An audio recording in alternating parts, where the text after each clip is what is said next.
Hey, Con 130, welcome to week 3. I hope you guys are doing really quite great and that you're learning the principles that you're reading in the book and that things are going good for you. So I'm going to go ahead and start with a prayer. Our Father in heaven, we're grateful for this day. We're grateful for this chance that we have to come together and to learn. And we're so grateful for the resources and the guidance that thou has given us to grow and progress in our understanding of the design principles and the things that we are learning and will be learning in this class. We're so grateful for the sacrifice that those have made to make these online classes available to all of those around the world, and how grateful we are to be part of such an amazing university as BYU Idaho. And Father, I ask thee to bless the students, that they may continue to be inspired and motivated in their work. And Father, I ask thee to help us to create beautiful things, and that we may be able to apply the principles that we're learning. And Father, I ask thee to continue to bless the students in their personal lives and in the things that they may need, that they may receive answers to their prayers, and that they may be guided by thy Spirit. And we love thee with all of our hearts, and we say these things in the name of thy Son, Jesus Christ. Amen. Okay, so for my spiritual thought, I kind of wanted to talk about principles. And I know we're learning a lot of principles in the book, the main principles to help our design, and how those principles help create amazing designs that really flow and have good balance. And I was thinking about how important principles are.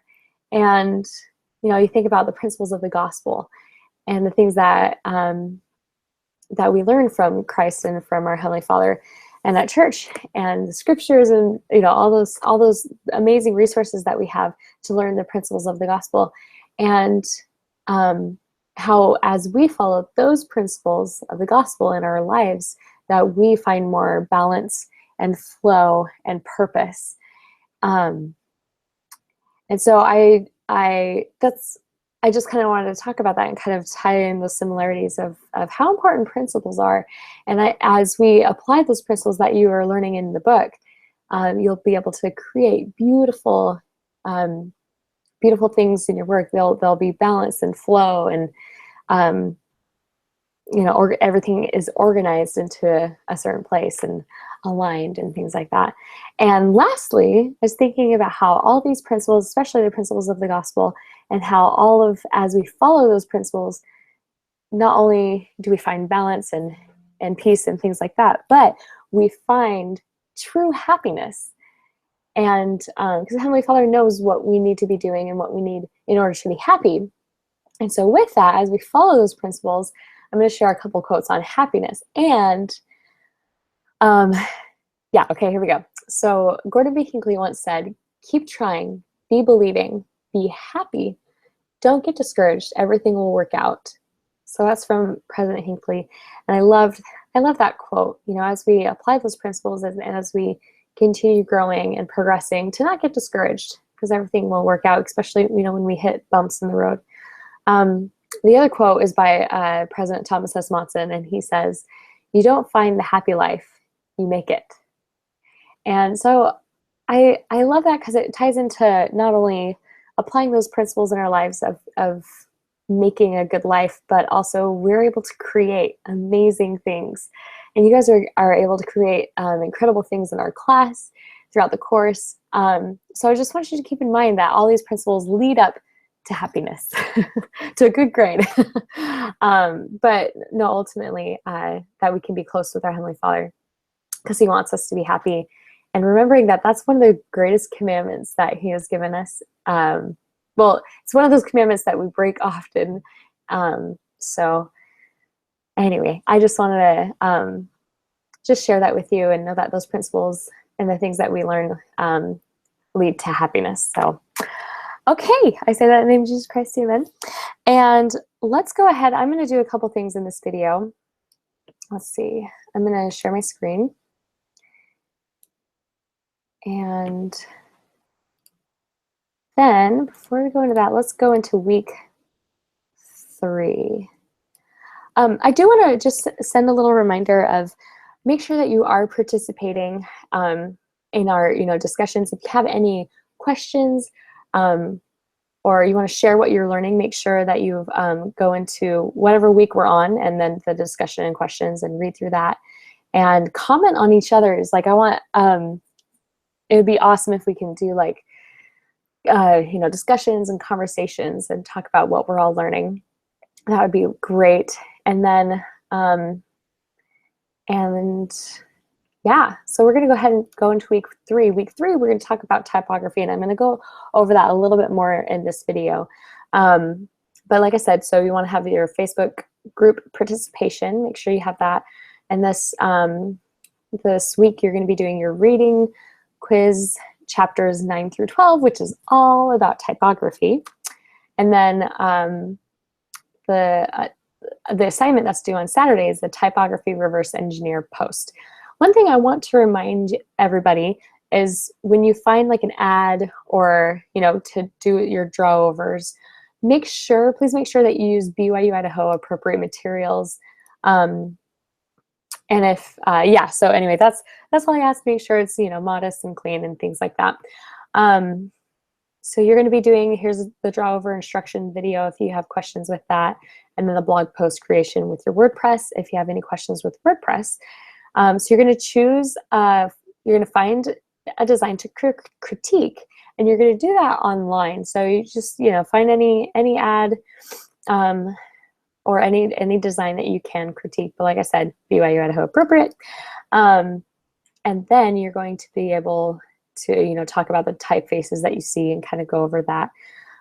Don't forget your blog post requirements so that you can get a good grade. And then here's the submission process. And if you have any questions, I really encourage you guys to start working on the assignments that are due on Saturday. I definitely encourage you to start working on them earlier throughout the week so that, if it's Saturday and you email me, but I'm not home or I can't get to my email that day, and what if I'm not able to answer your question, just be sure to start to do your assignments ahead of time so that when you run into a confusion or if you have a question or run into a problem, then you have plenty of time to get an answer from me and plenty of time to work on your project. So yes, definitely with the Saturday assignments, make sure you don't wait until last minute for that. Okay. I think that is what I wanted to kind of go over for week 3.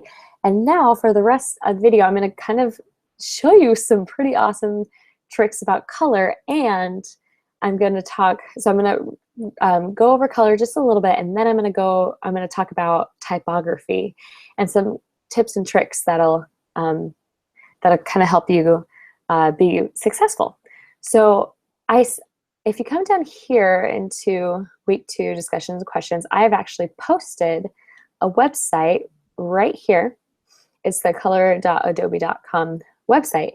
Oops. And so if you go in here, you can go ahead and click on that, and then it'll take you to this website. And this website is pretty awesome with the colors. When you're designing, you can kind of play around. Like if you're looking for complementary colors, you can find what colors would work well with that. And as you're creating ads and working on projects, the color scheme is really important to make sure that you're creating projects where the colors are really nicely put together. So this really helps because color is definitely important. You can slide it out, do all sorts of fun things with that.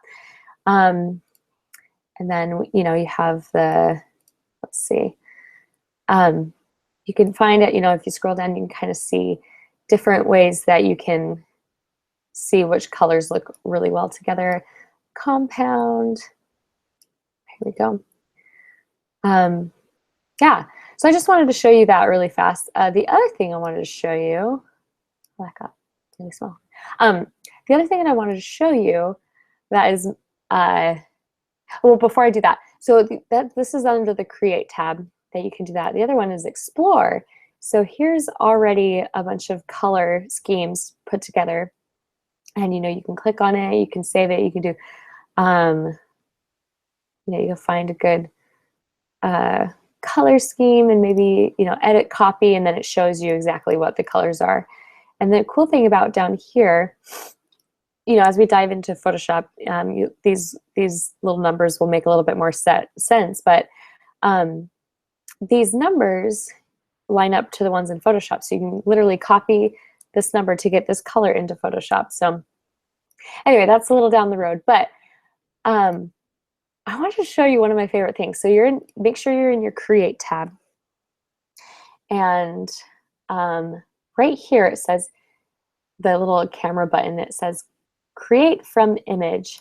So I'm going to go ahead and click on this. I'm going to upload an image, and boom, it already finds the color scheme for it. It's one of the pictures that I took in Hawaii that I love, and it's cool because you can just upload a picture and then it finds the colors that would work well. So if you're creating an ad with this picture in it, you can choose, from some of these colors, use this color scheme to create your ad. So everything kind of matches really well. So I thought that was really cool. You can also, you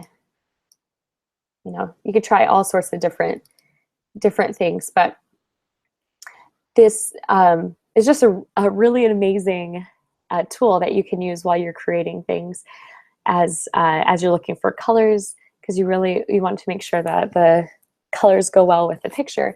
And the other main thing to remember about colors is that you want to always have contrast with your colors, and try to avoid like super bright with super bright colors, because that can kind of hurt the eyes. Anyway, so I just want to show you that a little bit about color, some fun tricks. And then I also wanted to show you, as we're going into typography, I wanted to show you something cool about our book. So like I said, chapters 9 through 12 is all about typography. And if you turn into, this is a really awesome trick, if you turn into the back of the book, it says typefaces in this book. And if you're having a hard time finding out, there's 6 different categories for fonts. And so like if you're looking for a modern font, here's a whole list of modern fonts. And then, the slab serif fonts all right here, and the sans serif, whole bunch of that. And so these are kind of, it's an amazing tool that you can use if you're like, oh, I can't find an old style font. And then you can turn to the back of your book, and then it shows a whole list that you can find. So it's pretty awesome. Just wanted to show you that about our book. So as we're going into typography, I'm going to share my screen again, and I'm going to show you just a little PowerPoint that I put together just to kind of explain a little bit more about the typography, because it's super important to understand and use these to understand the categories so that you can use them properly. So here we have old style, and old style, you want to think, so old style always has thick to thin transitions. So you see how right here in this O, it's really thin, and then it goes really thick, and then it gets thin again. So do you see that? As you're going down the O. So there's a lot of thick to thin transitions.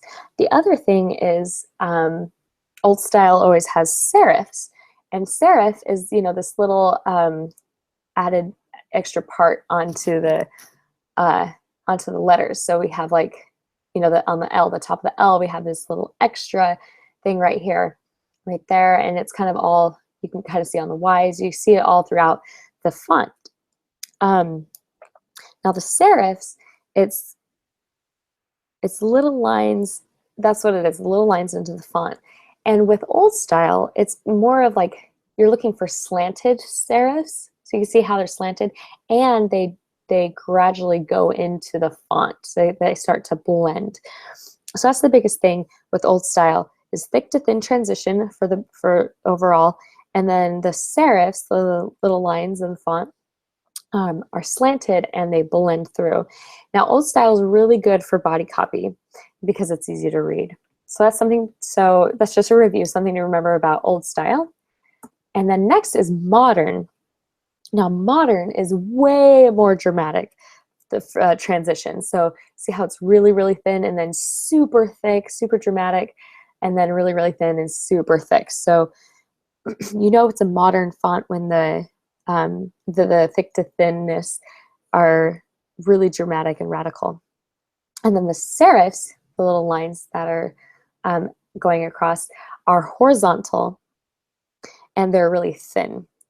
So we have thin horizontal serifs for the modern. And modern is not good for body copy. I would definitely suggest using modern for titles and large fonts. All right, now there's slab serif, which there's little to no transition. You can kind of see there's little to no transition throughout the whole font. And then the serifs are the same weight all around. So think thick serifs, and they're usually horizontal. So slab serifs, I think of, serif. Slab, really thick, slabby serifs, okay? And slab serif is good for both titles and body copy since it's easy to read, but it has really good titles. So that is a little review on slab serif. The next is sans serif. And some students can get confused because it's, it says serif, but there's no serifs on the title. So one way to kind of remember this is sans actually means no, I think in French, I don't know, some language. Sans means no, so it means no serif. There's no serifs here. So the same with the slab serif. There's little to no transition throughout the body copy or throughout the font, but remember there's no serifs. So that's the biggest thing to remember. And the awesome thing about sans serif, there's a lot of different options in one font. Usually, if you're looking at a sans serif and you're choosing the font, they have, sometimes they have super thin, like the thin version of it, and then they have the thick or heavy or, condensed or light. So that's the really cool part about sans serif is that there's usually a lot of options. And sans serif makes beautiful designs. It's really good for title and body copy. So that's good to keep in mind. And now we have decorative. So one caution about decorative is that it either complements a design, or if it's done correctly, or if it's done incorrectly, it can really look tacky. So one rule of thumb for the decorative fonts is definitely only use this for titles, use it sparingly, and never use it as a body copy. And you don't ever want the fonts to take away from your design. So keep that in mind with the decorative, as well as a script. Script, you'll find, is more handwritten fonts. It kind of looks definitely handwritten, but never use it so much where it takes away from your design. So it should only be used as like titles and never as body copy. So keep that in mind with both decorative and script. Use sparingly and make sure it doesn't take away from the overall design that you're going for. The last thing I wanted to kind of show you is fonts to avoid. And the reason why we want to avoid these fonts is because they are super, super overused. And in the design world, these fonts are usually laughed at. So, if you've seen papyrus, I know for me, I've seen papyrus font everywhere. So it kind of is tacky when you use it for design. So these are just some fonts to definitely avoid when you're designing things. Okay, so that's kind of what I wanted to cover.